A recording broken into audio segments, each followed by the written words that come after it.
మేము ఖమ్మం నుంచి వస్తున్నాం. ఖమ్మం నుంచి యాహ్! వచ్చారు. ఓకే. అంటే ఎప్పుడు వస్తుంటారా ఈ టెంపుల్‌కి? లేదు, ఇదే ఫస్ట్ టైం. లైక్ మా మమ్మీ యూట్యూబ్‌లో చూసారు. లైక్ ఇది చాలా ఫేమస్ అని చెప్పి, ప్లస్ స్వామి అనుగ్రహం కూడా బాగా ఇక్కడ వస్తుందని చెప్తే ఫ్యామిలీతో కలిసి వచ్చాం. ఓకే. ఏదైనా సమస్యతోని గాని, ఏదైనా కోరిక లేదు, కోసం వచ్చారా? స్వామిని చూడ్డానికే చూడ్డానికే వచ్చాం. వచ్చారు. ఓకే. అంటే ఇంకెలాంటి విశేషాలు విన్నారు స్వామి గురించి? మా మమ్మీ చెప్తారు దీని గురించి. ఓకే.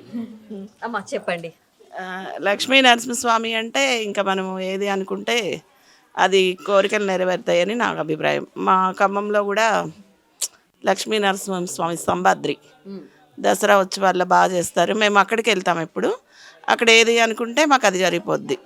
ఆ నమ్మకంతోనే యూట్యూబ్లో ఇక్కడ చూస్తాం. మేము మెయిన్గా ఎందుకు వచ్చామంటే ఇక్కడ నరసింహస్వామి టచ్ చేస్తే మనకి అట్లా కనిపిస్తుంది అని వచ్చాము.